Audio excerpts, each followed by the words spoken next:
Good morning, everyone. Let's have some fun today.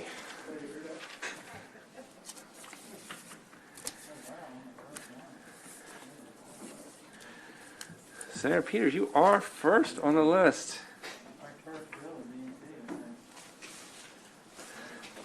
All right. This is the counterpart to Bernie, right, on your side of the world. What do we got here? Matt, is it you? All righty. Oh, sorry. Can you guys hear me? Absolutely. Okay. Senate Bill 509 is, EHE is primary on it.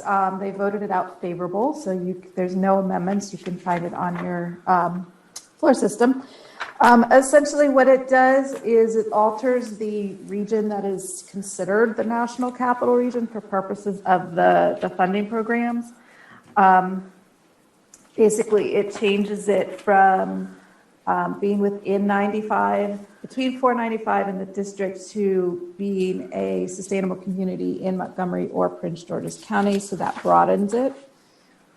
Page 3 of the bill, it then talks about the use of the funds.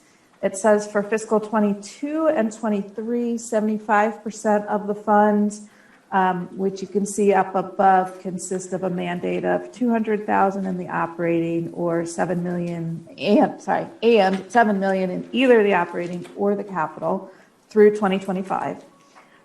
So for the next 2 years, at least 75% of that should be used in the sustainable communities within the boundary created by 495 and the District of Columbia. And then in 24 and thereafter, 100% of the fund shall be used for community enhancements projects in those areas. So no increase in funds? Correct. No increase in funds. It doesn't affect any total funding. You know, it could affect the distribution of the funds, but no increase. Gotcha. Is there a motion? All those in favor, raise your hand. Yeah. Oh, sorry. Who wanted to talk? Oh, Senator. Okay. All those in favor? Unanimous. Thank you. And that goes back to EHE. All right. Yes. I did get a hold of the other senator. He's on his way. Oh, okay. Very good. 563, Senator Griffith. Who's got that? Philip? Yes. Senate Bill 563 would expand a new base level of funding for local health services funding. So in fiscal 23, it would provide a minimum, provide 70 million, 80 million in fiscal 24, and then in fiscal 25, it would be adjusted by the formula for the preceding fiscal year, or the greater of, or the actual funds adjusted by formula. The bill also expands authorized uses of the local health funding, and then provides a reporting requirement for MGH to report back on by the end of this year, December 15th. So what's the base before the 70 million? The base is, I think, 22 allowance, somewhere in the range of 60, a little over 60. There's also a lot of one-time stuff related to COVID that's also coming in DBM's testimony later into that. But the 23 increase to 70 million would have a cost of 7 million. And what, and where's the, is it just funded through the general fund additional, or is it manipulated within the overall healthcare budget? Those would be general funds, yeah. Okay. Senator, you want to talk about your bill just a little bit? Sure, Mr. Chairman. As you all know, back with the earlier recession, the local health department funding, which comes through a formula called the core funding formula was one of the places that the state went to get resources to kind of balance the budget during the recession.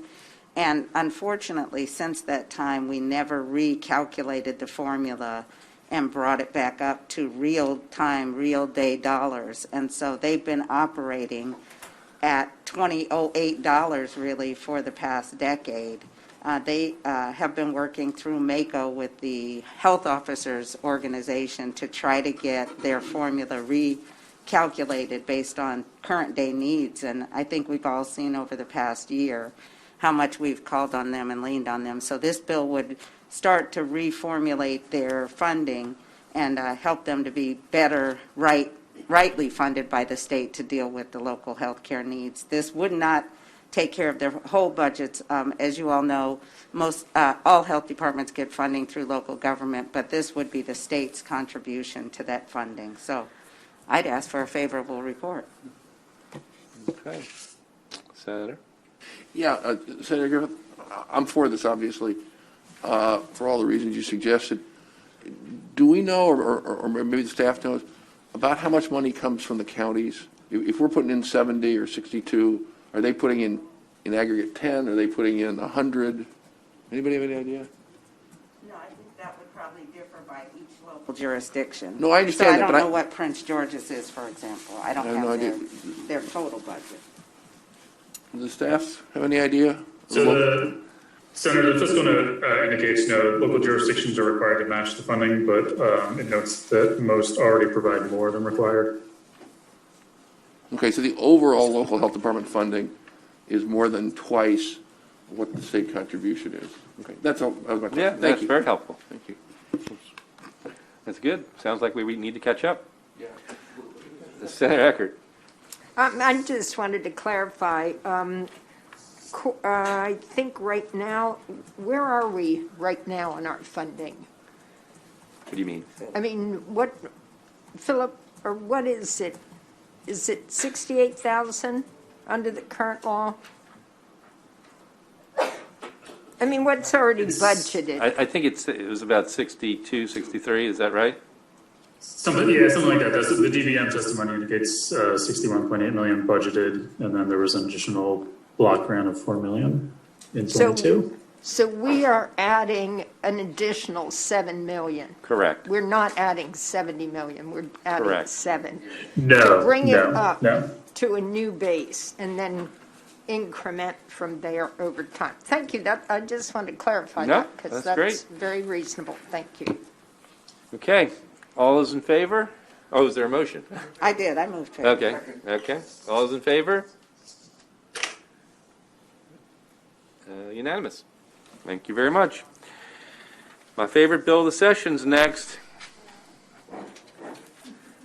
Why don't you serve it up, Senator?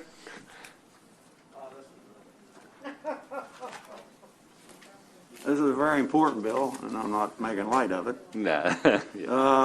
One amendment checked from the Department of Human Services, working with the actual leader of this bill on the House side, and working with the bill drafters, and the department's feeling was it should go to the comptroller because it deals with taxes. That's the amendment, so I'd move the amendment, and the bill is amended. Okay. Anybody have any questions? I have a lot of questions, but there's no time for it this morning. All right. You can ask me when it's signed. All those in favor of the bill as amended? Senator Young? Okay. Very good. I'm going to count on you, Senator Edwards, to defend that ferociously on the floor. Oh.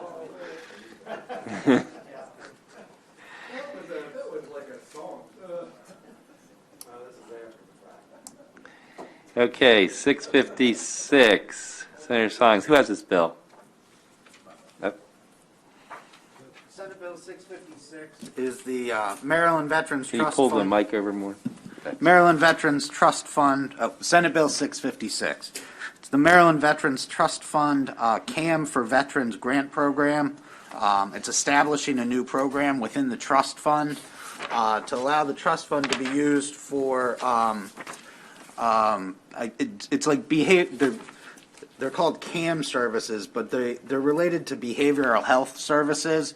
Traditionally, the trust fund's been used to meet more financial issues like paying rent or paying electric bills that are in arrearages. But this would open it up and allow the trust fund, or require the trust fund to implement a program that would have them paying for services related to post-traumatic stress disorder, anxiety, depression, and stress-seeking relief services, in addition to the other programs that they're providing through the trust fund. Cost? No cost, because it's within the trust fund, so it's expanding the uses of what the current trust fund is being used for. Okay. Any questions, comments? Senator Eckert. How much is in the trust fund? There's $160,000 at the end of this fiscal year in the trust fund. And revenues for that trust fund come from? They come from, there's a checkoff for it, there's a license plate program, and then there are the veterans organizations have pull tab machines. And do we know how frequently that fund is used? Senator Sullivan? I found out that it hasn't been used much at all, not for this purpose. So, No, not, I just meant the utilization of Yeah. it. Anyway, thank you. Senator Peters, I think. Senator Peters. So the fund was set up under Secretary Atkins when he was VA Secretary, and he set it up for things that like rent, blankets, food for veterans. So it's at the discretion of the Secretary of Veterans Affairs. It's used pretty frequently, to fill in the holes. So this would be a new use of the funds, but most of the money comes from the pull tabs, and 10% of the proceeds from the pull tabs go to the fund. So the Veterans Caucus supports the bill. Thank you, Mr. Chair. Senator? Zucker? Thank you very much. I think the bill looks great. I would just maybe flag for Senator McCray, who I think has this subcommittee. You have this agency in your jurisdiction, I think, possibly, and so they inform us that they don't have anyone. I mean, they didn't come out for or against the department, but they mentioned that they don't have anyone on site within the VA that would be able to make the decision on the behavioral piece. So we may want to do budget language to require them to work with maybe MDH to make sure that this is implemented correctly, if it becomes law. And obviously, you'd work with the chair of the subcommittee on health. I was going to say the same thing. I'll work with them to get something done. Okay. Very good. Senator Songs, you want to make a motion? Yes, sir. I'd like to make a motion to move favorable on the bill. Okay, all those in favor? Okay, unanimous. Senate Bill 720, Senator Zucker, Maryland School for Blind Pay Plan. Yep. So this bill, sorry about that if you heard that notification on my computer. So this bill basically sets out a process by which the Board for the Maryland School for the Blind, working with the Secretary of Budget and Management, should come up with basically a pay plan with pay grades and classifications and things like that. So the first step is that they need to look at the duties, responsibilities, et cetera, of the various positions at the Maryland School for the Blind. They review the salaries, they compare them with Baltimore County, then they make recommendations to the Secretary of DBM on what the salaries would be adequate to recruit and retain. There's a timeline for which these recommendations need to be provided. Every 3 years, this should be, the pay plan should be reevaluated and adjusted. And then every year, the Secretary of Budget and Management shall incorporate the adjustments and the pay plan into the budget recommendations for the governor to review and approve for inclusion in the annual budget. It is not a requirement. It is just submitting it to the governor to look at for consideration. No one mentioned any amendments to me. And the fiscal note indicates that DBM can establish these with existing budget resources. Very good. That's the bill. Okay, any questions, comments? Is there a motion? All those in favor, raise your hand. Okay, unanimous. 769, Senator Hester and Bailey. I have a newfound love of venison, so I look forward to moving this if we can. So Senate Bill 769 is the income tax credit for venison donation. It's an alteration, extension, and expansion of the credit. So the first thing it does is it increases the amount of credit per deer from $50 to $75. It increases the overall amount of credits that a hunter can claim in a year to $600. And then it extends the credit program out to 2028. So that would be adding another 5 years onto the tax credit. And then finally, it requires that Natural Resources prepare a report for EHE and the House Environmental Committee on chronic wasting disease in deer. The department did reach out to me yesterday to say that they I think they prefer the House version of the bill that's coming over, but that they were willing to work with the committee on whatever the committee would like to do with this. What makes it preferable? What's that? What makes it better from their perspective? The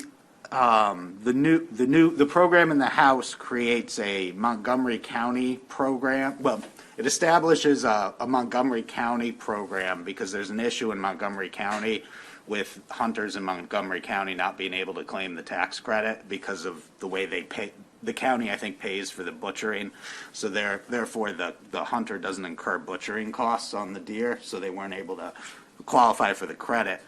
But then the House also added in a grant program to be administered by the Department of Natural Resources to pay the butchers directly. And then I think that's all the House did. The other thing the department, and I don't have a rationale for this, but the department was okay with increasing the $50 to $75, but they didn't want to increase the $200 cap to $600.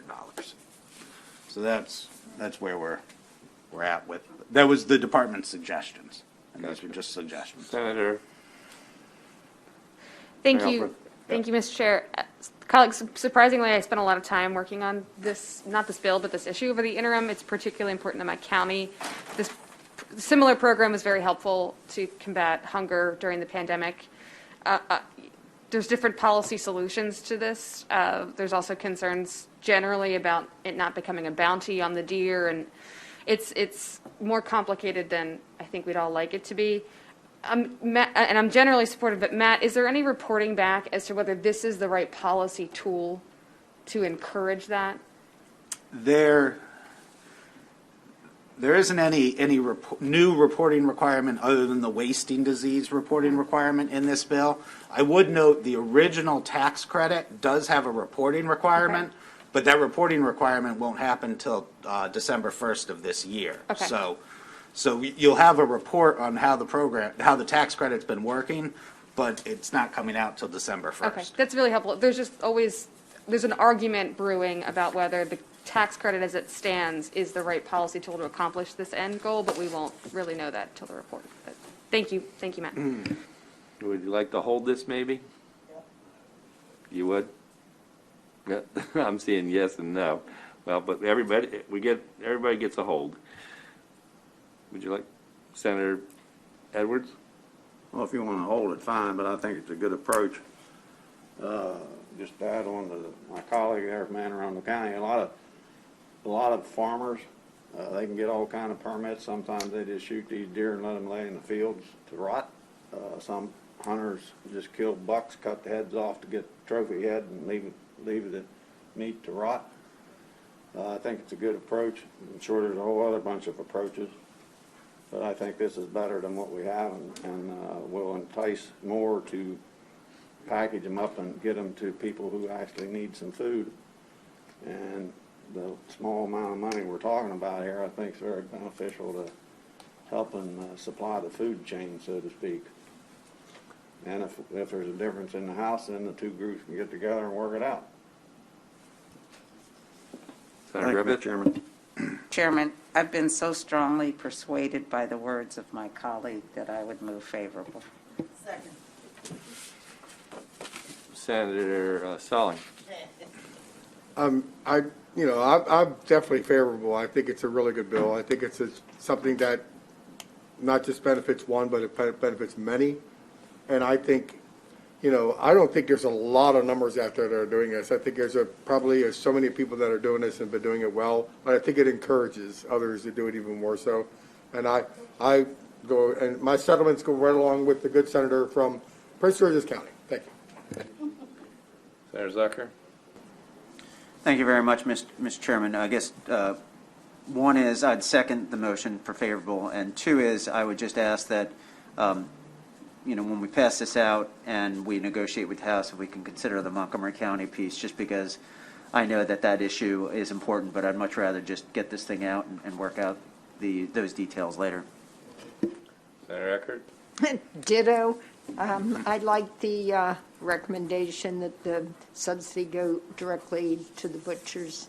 That whole reimbursement's been an issue. Thank you. Okay, very good. All those, is there a motion? Oh, very good.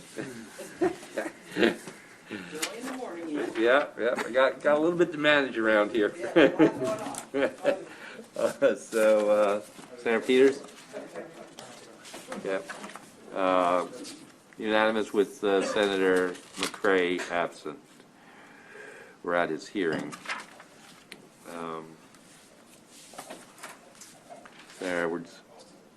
Senator Edwards, you'll take that one.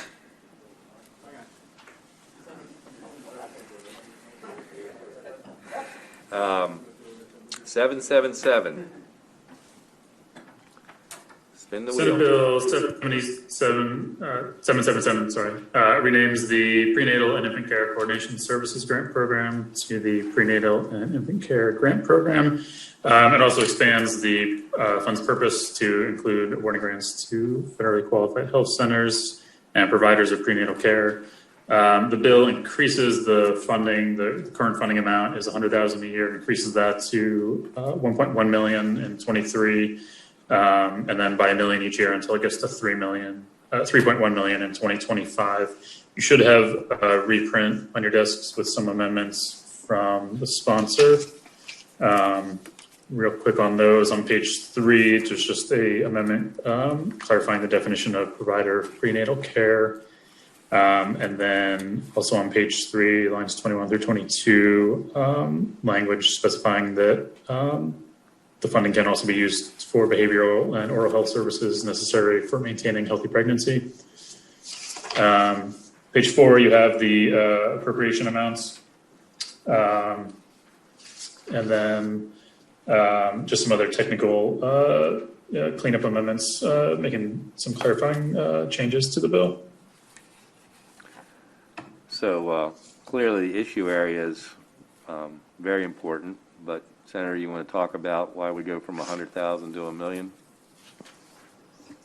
Sure. Thank you, Mr. Chair. Colleagues, the bill is a recommendation of both the Senate President's Work Group on Equity and Inclusion, and there was a great work group done of policy issue area experts that came out in August with about 9 recommendations on how to get Maryland's numbers down. We are our rates of maternal and infant mortality are shocking, particularly amongst women of color, and about 7% of women never have a single prenatal care visit. This is an issue that's important to my district and all of our districts, frankly. I had, about 2 years ago, doctors come to my office and break down in tears because women were presenting at the ED ready to give birth who had not had a single prenatal visit.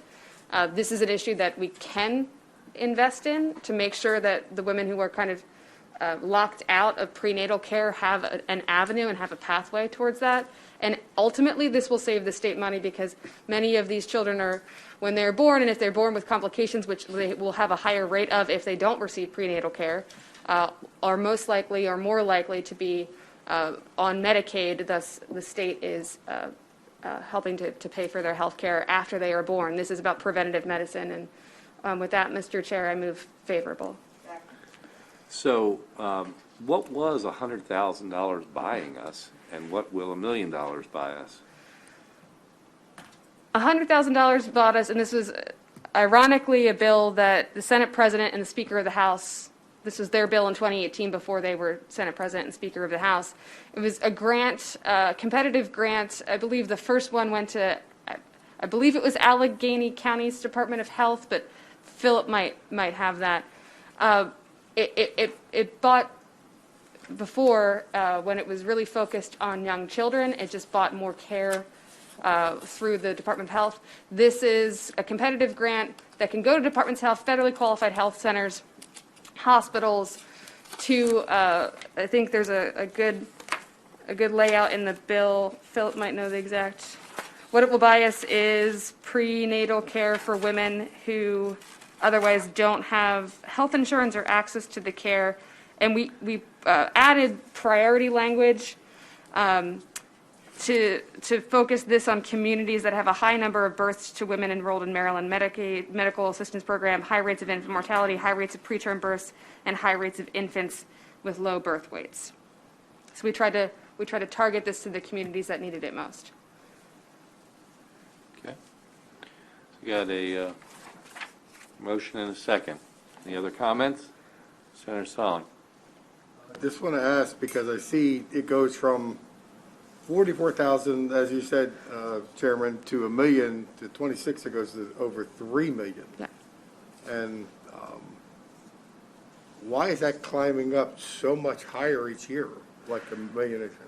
That's a great question, Senator. We were advised by folks at DLS that to really get our arms around this issue, the 3 million is the right number. We decided to phase it in over a number of years. And I'll tell you that the policy, the stakeholders at this, think that this will make a good dent in the problem. But we have some reporting language in here as well that's going to give us feedback as to the outcomes of this funding. So we'll be able to see its impact in real time. And I see that because of that being the mandate. And it pertains to anybody and everybody in the state of Maryland. They can get this, right? Okay. Thank you. Anyone else? Okay. All those in favor? And those opposed? So, Sollings, Quarterman, Edwards.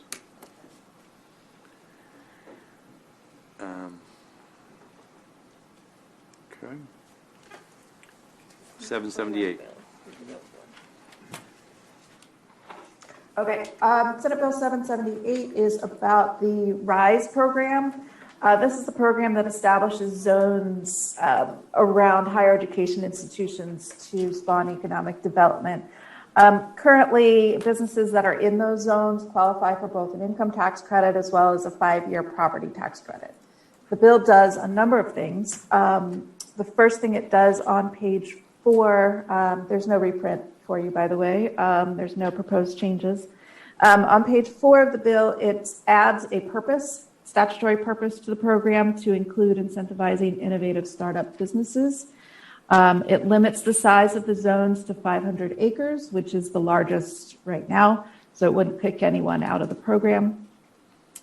It also basically will sunset the tax provisions, the tax benefit provisions, over a period of time. They're a 5-year one. So if you get into the zone before January 1, 2023, then you'll still receive those tax credits. If you get into the zone after that, those tax credits are not available. Instead, the bill institutes basically a rental assistance program. It leaves it optional to the institution, the county, and economic development agency within the county or municipality to provide rental assistance to businesses that move into a RISE zone after it had been designated as a RISE zone, and if the business is younger than 7 years. If they do establish a rental assistance program, then they can apply to the Department of Commerce to receive matching funds, basically $3 from the state for every $1 that the institution or county is going to be providing.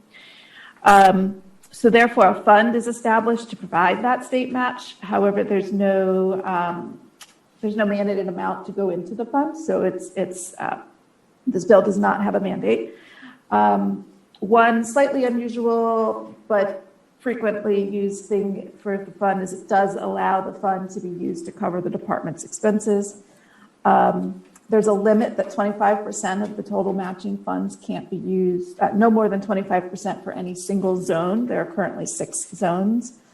Let's see, there is a reporting requirement, and then the program and all of the tax credits sunset January 1, 2028.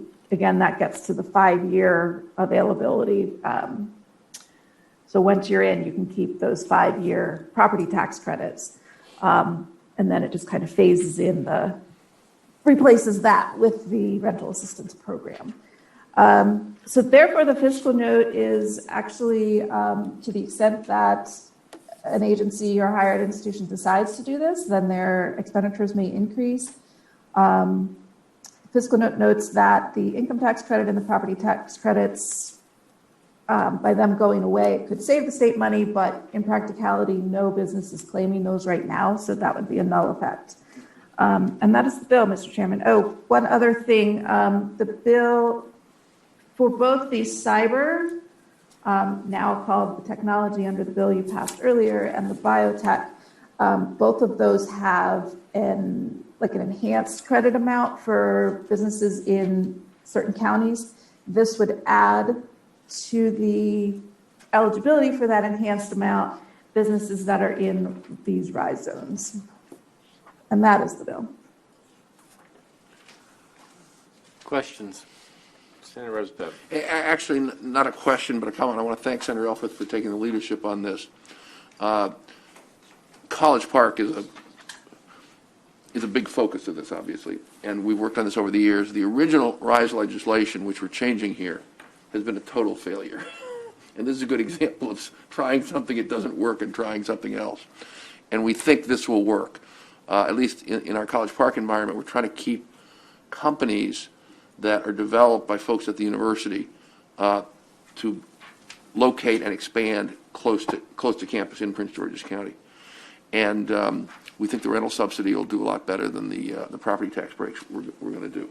So I appreciate her leadership on this, because I think I missed the opportunity. I'd like to be added as a co-sponsor. Okay. Any other comments? Anybody else want to be a co-sponsor? Are you getting all these? Who's getting?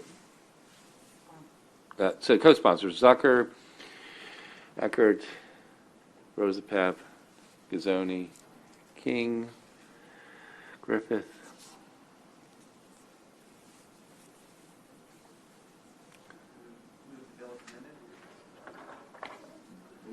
Okay, thank you. I got that list. Okay. There's a motion here. Okay. All those in favor? Unanimous. Okay. Senator Elfrith, you're starting to wear on me a little bit.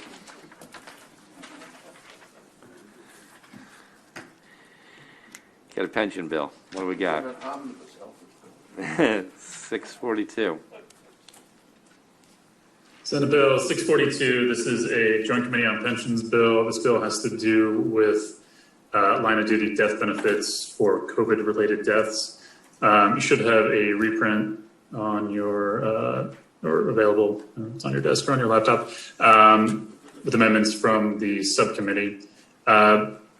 Essentially what the bill does is for any system member who dies on or after March 5th, 2020, which was the declared state of emergency in Maryland, through June 30, 2022, if the death was caused by COVID or the death was contributed to by COVID, that's who this bill applies to. And so starting on page 3, subsection C, this is kind of the heart of the bill. So when the system is determining whether eligibility for the line of duty death benefit, they would accept as proof subject to a rebuttable presumption that the death arose out of or in the course of the performance of duty.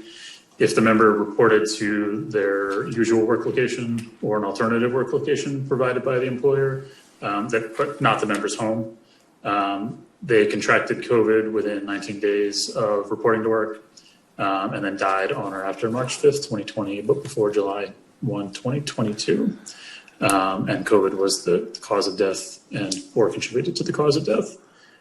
Subsection D has some standards incorporating for how the board, documentation that the board should accept as proof for when COVID was contracted and then that COVID was the cause of death or contributed to the cause of death.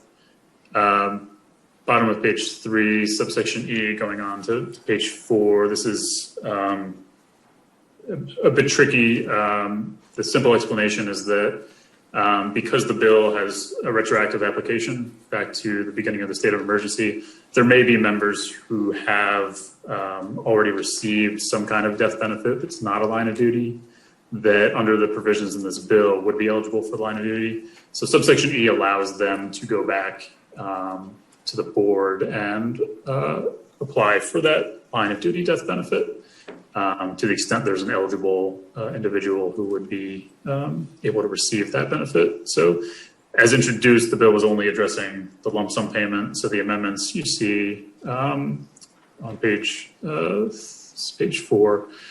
this new paragraph 4, and then up at the top, this is addressing an instance where somebody may receive one of the allowances that's not a line of duty benefit.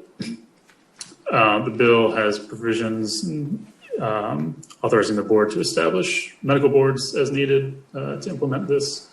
And then also subsection G, this provision is clarifying, since this is uncodified, Systems Tax Council suggested adding this to just clarify the tax treatment of this benefit so that it would be viewed in the nature of a workers' comp benefit. Similar, same standard that applies to line of duty benefits already in statute. And then subsection H, we have a number of reporting requirements for the system regarding the number of deaths that this bill has applied to. And additionally, the subcommittee added some reporting language specifying that information also provide information. Those reports also provide information on the units of government and employers that any affected individuals, deceased members, worked for. The bill sunsets 1 year, 1 month, so it sunsets June 30, 2022. Thank you, Senator Elfreth.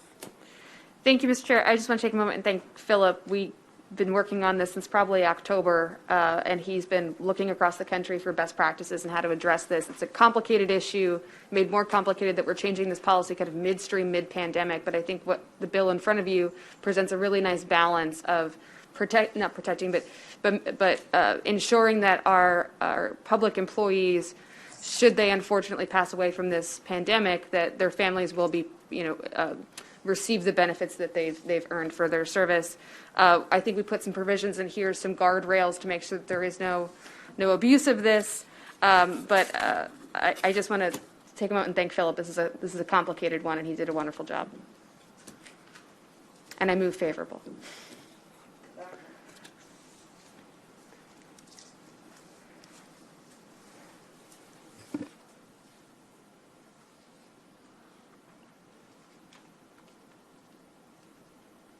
Sorry, I'm just thinking through it a little bit. It's been a while since I've been doing the pension stuff. Senator Quarterman. Thank you, Mr. Chair. I was a little late to the dance on this one, so I do apologize. I know you guys have been working on this thing for a while. You know, I'm going to vote for the bill. I voted for it in subcommittee because I think obviously the end result here is the most, horrific thing that could happen during this pandemic. My only concern that I brought up during the subcommittee the one time is with causation and liability. And, we're hearing a lot of bills right now as far as with our small businesses as they're trying to get, liability protection through COVID. Are we opening ourselves up as a state that if we acknowledge that, we provide a special death benefit, do we open ourselves up to any potential liability then going forward? Philip?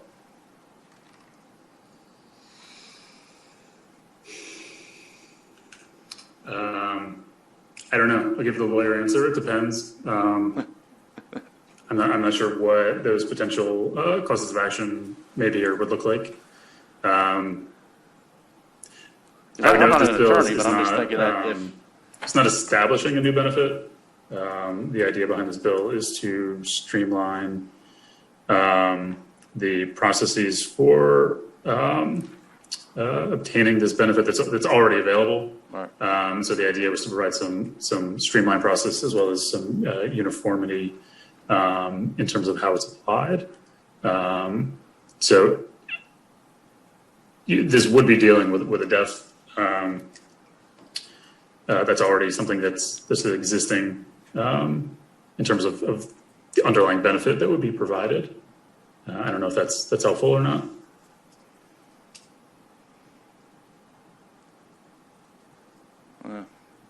I mean, somewhat, but again, it's just, I don't know. Again, I'm not an attorney. I'm just, if we're acknowledging that, unfortunately someone passed away because they were working, does that open up the door then for an attorney to then argue that we put that individual in a position which caused their death, and then they're going to file some sort of lawsuit? I just don't know. So that's Tell you what, I mean, the the bill does, the subcommittee did add language that, it's subject to a rebuttable presumption. Right. And then the underlying benefit, I would also note, is the underlying benefit has language that's also requires that death not be resulting, that there's not willful negligence on the part of the deceased member.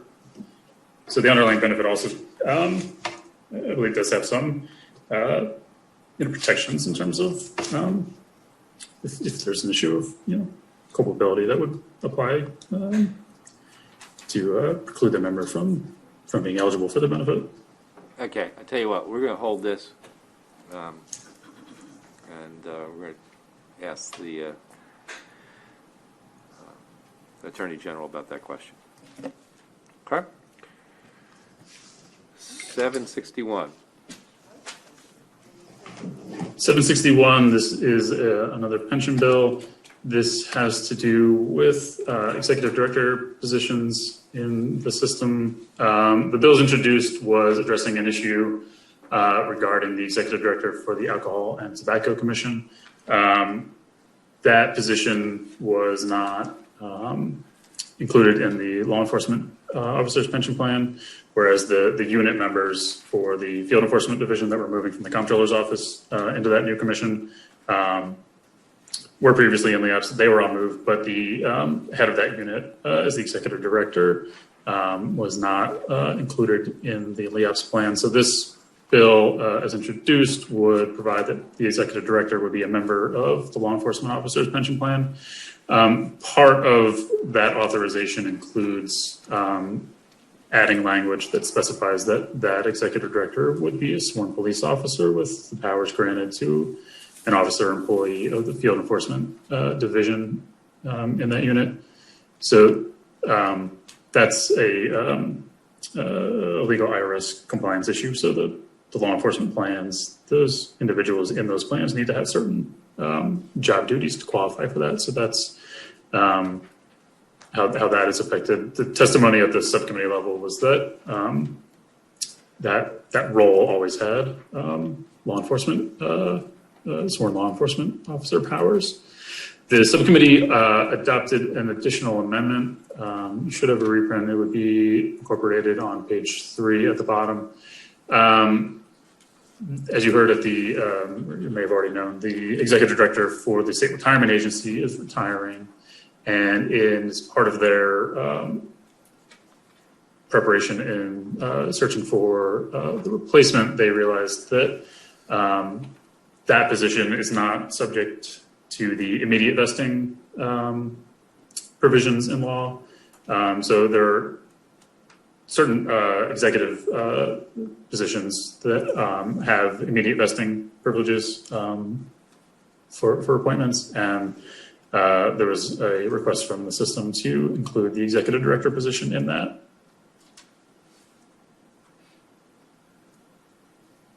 So does this bill only do the executive position, this executive director, or are there others? It just adds the executive director for the state retirement agency. But there are others out there, right? There are others, yes. There's a number. So secretary of a principal department or head of a department office or other unit of the state government serving at the governor's pleasure, those positions have immediate vesting. That's been the case for a while.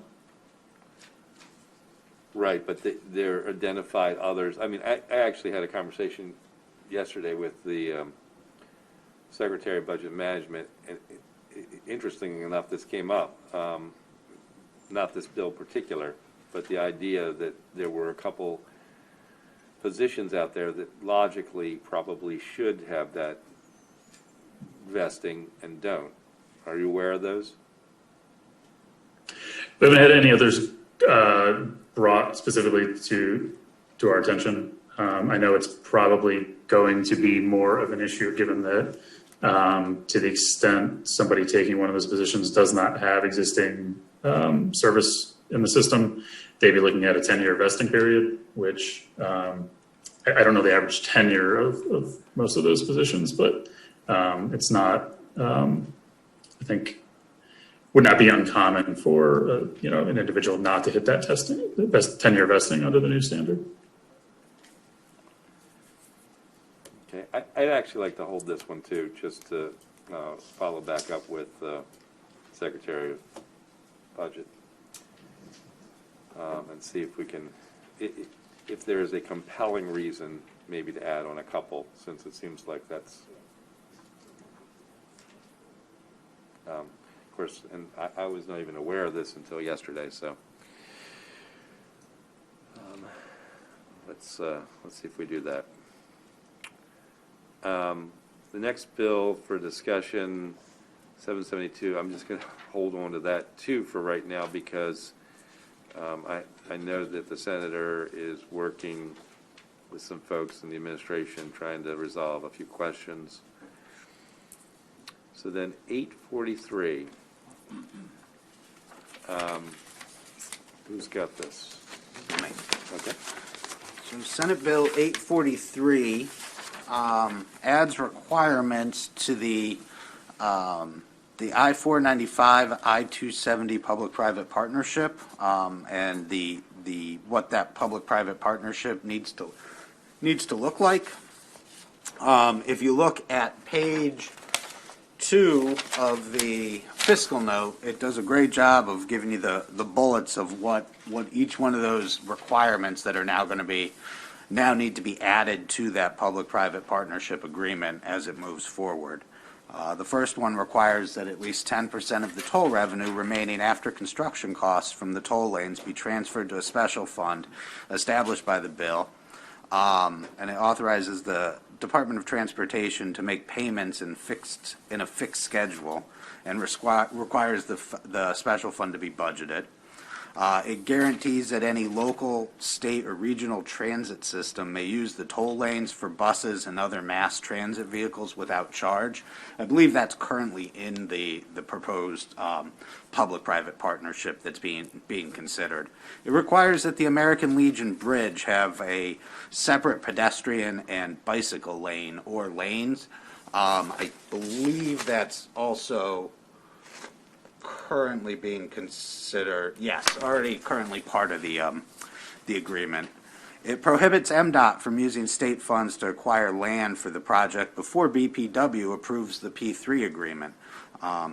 It prohibits MDOT from awarding a contract to a bidder unless the bidder agrees to initiate a community benefit district that demonstrates positive net economic, environmental, and health benefits to the state. It requires MDOT to share relevant information to the maximum with Maryland National Capital Park and Planning, so it brings in the locals. It requires that all initial transportation trust fund expenditures and Maryland Transportation Authority loans be repaid by the vendors or from the tolls that are going to be created. So any of the upfront costs are going to be recouped by the state. It prohibits BPW from approving any agreements that expend additional state funds beyond what is allocated in the CTP as of October 1st, 2021. It prohibits MDOT from submitting a contract to BPW for review until a final environmental impact statement that complies with the NEPA Act is available. Requires any toll adjustments to be subject to public hearings. Can you go back to that last one again? Read that again. It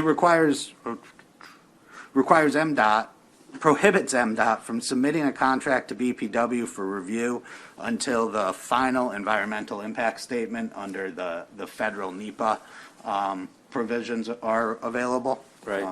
I think that's a provision that's been in a few bills in the last couple of years, requiring that the NEPA study be done before Do you know what the status of that is now? approvals are. I don't. I can check with Steve. I don't remember seeing that in the fiscal note. It requires toll adjustments to go through a public hearing in the county where the toll facilities are located. It requires the state to undertake efforts to engage Virginia to conduct a transit study of the American Legion Bridge corridor.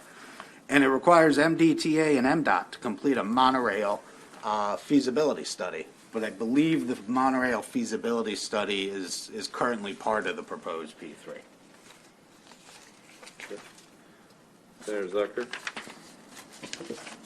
Thank you very much, Mr. Chairman. I know we're discussing this, and I have to go a little bit to get a COVID test, but Matt, maybe you can, how is this bill different than what they're supposed to be doing anyway? Like, does this change anything that the Maryland Department of Transportation is already supposed to be doing? Some of the things are different, and some of the things, so some of the requirements are new, and some of the requirements are not currently in the proposed P3. The ones that are currently in there are the transit study, the monorail feasibility study, requirements regarding the American Legion Bridge, and to guarantee that transit vehicles can use the new toll lanes at no charge. Those are all currently part of the proposed P3 that is being considered. What, I mean, this bill's called Promises, and I keep remembering hearing about that somewhere along the line, the administration made some promises to do all these things. What do we know about that? The sponsor of the bill testified that as this project was being considered and discussed, that these were all the things that she had identified that were promises made by the administration that would be included in the P3.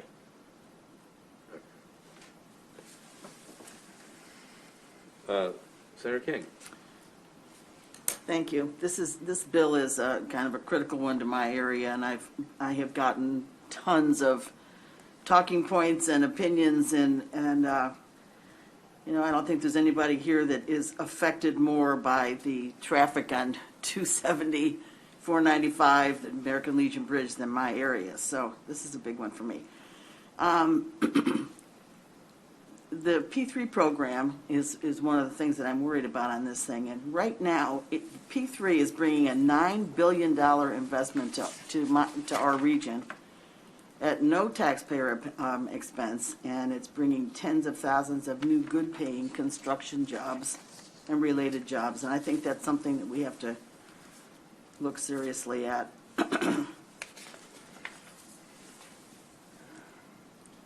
There's just a lot. I've got pages of things that remarks from construction people of remarks against this bill. So. Gotcha. Okay. Oh, Senator Roosevelt. Yeah, My district is not as directly affected as Senator King's, and I respect her knowledge and history on this subject. But I have a different point of view. I'm a big supporter of P3s, as probably most people here know. I like the model. I think it makes sense for the right projects. And I'm not saying that a highway project is not the right project. I think what Virginia has done in some of these areas has been good. I do not have a high level of confidence in, frankly, this administration's approach to this from the beginning, or their ability to execute it well. I think we saw some of those problems with the Purple Line P3, which I was supportive of, and the Purple Line is very important to my district, and it got screwed up. Those screw-ups have delayed the project and still have not been entirely resolved. I think the current secretary is trying to fix those, which is great. But you got to do these things right. And I do not think that this project is being done right. And the simple example for me is moving forward with the project without completing the study, the environmental impact study. I mean, that just turns the whole concept of how we do these things on its head. And it's a rush to judgment. This is a big project. It's a big long-term investment. A lot can go wrong in these projects. Again, I come back to the Purple Line, where the state is now already in for another $250 million. These kind of projects often fail. And so this bill, I frankly think, is pretty carefully crafted, drawing on the original issues that there was consensus on, and kind of common sense, like you do the study before you invest a gazillion dollars. So I think it's kind of a common sense bill, frankly. And so, not that it can't be perfected, but I'm generally supportive of it. Senator Solling? Thank you, Mr. Chair. I know this is only discussion which I think is very good, because I think this is a work in progress. And looking all at all the bullet points here and learning more about it, and again, I know this probably not is my district in my area, but you know, I have some concerns about it, and I think we all do, as Senator King does. I just think some of the bullet points are, you know, not as it should be. I think there's a couple things we can look at some of these and say we can add more to it. For instance, talking just to counties or places that have tolls, and only talking to them when you have a lot of people that go through those areas. I think you can have a better conversation with more people just with that, just on that bullet point. But I think it's a work in progress. So, thank you, Mr. Chair. Senator King? I think one of the basic differences that I see so much in my area, and I just kind of feel in this, is the lower part of Montgomery County has a tunnel vision of transit. Transit's the only answer to everything, every problem we have with traffic. And then there's my part of the county that is saying, build me some roads, and we've got to take care of our roads. And I look at this as trying to kind of squash that idea. And I'm just not going to support anything that gets in the way at this point. Okay. Any other thoughts anybody wants to share? Any questions that we have to get resolved, and even thinking about one way or the other on this? Yes? I think when you identified earlier is that list, we do need to know which are in the current deal and which aren't in the current deal. I think that's the main thing. And I do think there are two elements from a policy point of view. One is things that are currently in the deal, locking them in, because things change. I mean, that's a big issue here. The promises made issue is a big issue. And so then there's some that are not, I gather, in the current deal. And there may be ones that should be in the current deal. So I think we need to distinguish those and understand those. Okay. Do you feel like, from what Senator Roosevelt just said, you have some direction of what you would do with that? Yes, I will talk to DLS's experts who have reviewed the P3 agreement and identified the fiscal note does does identify some of the ones that are currently in that, but I will confirm as to, yeah, which ones are specifically in there. Yeah, I mean, and this issue of promises, aside from what was in the deal, the things outside of that, I'd like to know a little bit more about where that came from. Certainly respect the senator who presented it, but I'd like to know a little more about what exactly is, where does that come from? I'll reach out to the senator's office. Great. Senator Edwards?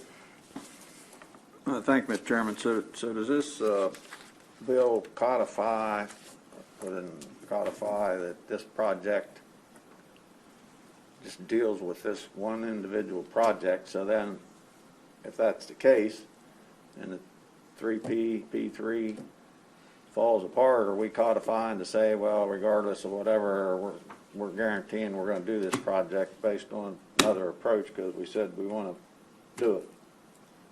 If I'm making any sense here. And then are we going to have every other major project in this state come in and say, we want to get it codified in law that this project's a good thing to do and we're going to do it. We can't work it out this way. We said we're going to do it, so we go ahead and another way. I actually And am not locking- exactly and locking sure the stuff I'm in. understanding. Senator Griffith, did you want to? Yeah, I think what Senator Edwards is saying is kind of how I was trying to think about this, and that is whether or not this is a practice that we undertake in order to resolve competing interest on transportation projects. And I know Senator Rosapep mentioned the project that has gone amok by anybody's standards. But I just wonder, even in that case, did we have legislation related to it, in advance of that effort? And are we headed down a path of trying to negotiate through legislation between competing sides on transportation projects? I guess is what I'm trying to understand. In the middle of Senator King? You're not on. Yep. Yeah, it's kind of like changing the rules in the middle of the project at this point. Yeah. Right. Senator Roosevelt. Yeah, again, I see it a little differently. I think these big P3 projects are huge risks that can turn out very well or turn out terribly or turn out sort of well, which is what the Purple Line is doing. The Purple Line is going to happen, it's going to work, but it's ending up costing the taxpayers a whole bunch more money, and it's being delayed. And literally, in my area and Senator Augustine's area, and in Prince George, and in Senator Pinsky's area, you have holes in the ground. That stuff's all torn up, and they're not building. So you have the short-term disruption as well as the long-term fiscal cost.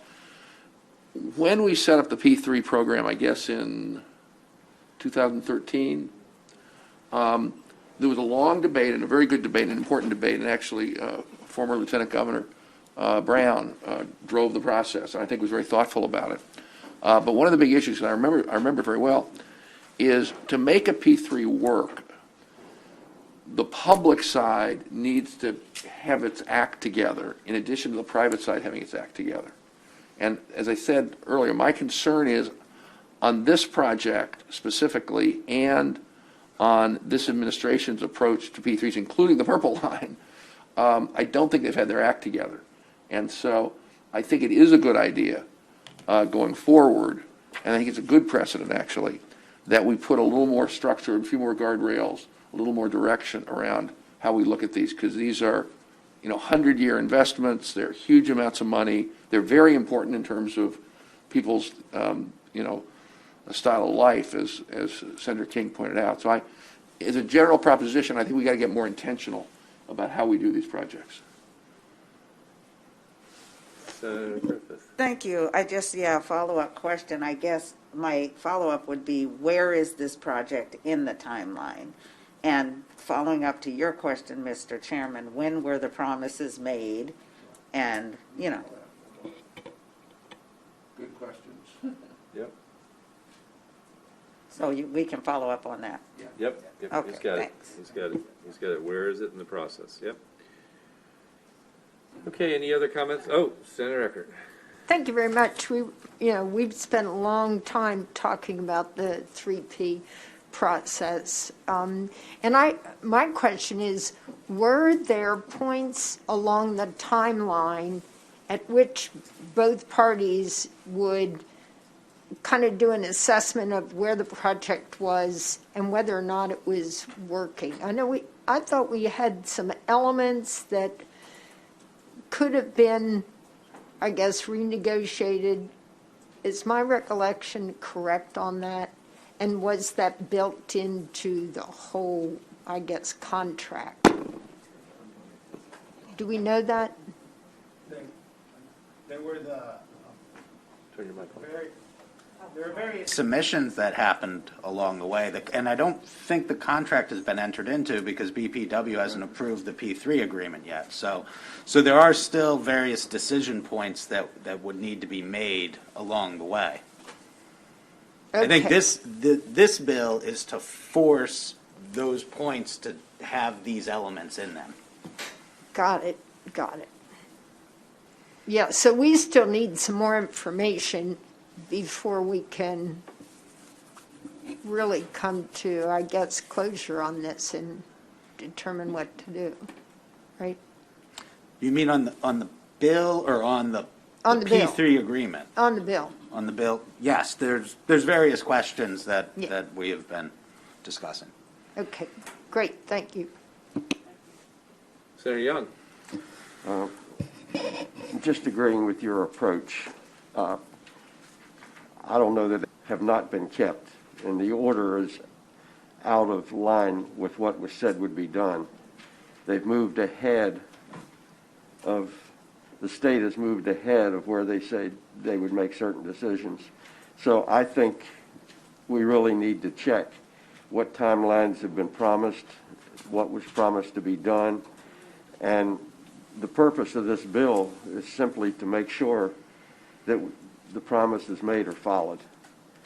And I think we need some answers as to whether they are being followed. I understand they're not, but I'm not positive, and I think it would be good to check before we go forward. Okay. Senator Edwards.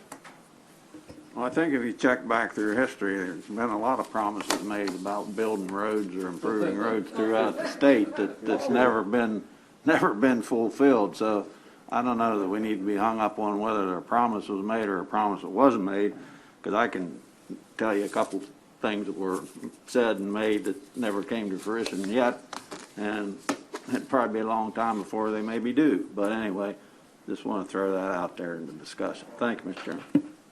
Senator Young. What Senator Edwards said is true, except the difference is we've had a lot of promises made to us and other people too that roads would be built and so forth, and they haven't been. The difference here is they're moving ahead of doing something. Their promise was to follow a sequence, but they're moving ahead with spending a lot of money and making commitments. So it's just the opposite of what you and I have experienced. They're rushing ahead, not neglecting to do what they said they would do by not doing it at all. And this is a very, very expensive project. And if it falls apart and it comes back on the state, we'll never see any roads built anyplace else, just funding this. So I think we just have to be careful. Senator Rosapep. Yeah, I just wanted to say amen and underline that point. This is a huge project, a huge potential risk to the area, huge potential risk to the taxpayers. And that is the case with these big P3 projects, which is why they are different from other kinds of projects. Okay. Any other comments? Okay, so we'll leave it at that for now. We'll get some more information. On your desks, I don't know if you noticed, we're not going to discuss this now, but I wanted to point out that Senator Elfreth actually took some initiative on, and talking with the elections folks based on our conversations before, to just sort of put together a fact sheet of what's going on, hopefully to the degree that we take this up again. I thank her for putting that together.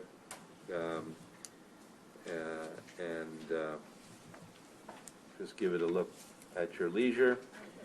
I guess the final comment I have for today, and I know, I think at least education meets at 10, right? Is that I think we're ahead of the game. And it may not always feel that way, but I believe we are in terms of our pace of getting through things. Even though we've done some huge things already, the general pace of what the things we have to do and all the bills that we want to consider. I've already talked to some of you about this, but if you could get me, for those bills that you have, certainly have a fiscal note, if you can get your sort of top three, what matters to you at this point, to me, that would be awesome. And you can just email it right to the regular email for the Senate for me. So as we move forward, I know I've said several times about how I'm trying to put together a big board, if you will, or a big way of evaluating the whole, where we are with everything. But I think we're, like I said, in pretty good shape. And I'd actually hope to, and we'll see if we can do it maybe next week, is just take a little time with each of you, if I can, get on your calendars. So have those ready, send them over, but I'd like to chat with each of you for a couple of minutes, no big deal, just to make sure that see what you got going and what we may be able to work through. So, all right. Thank you all very much.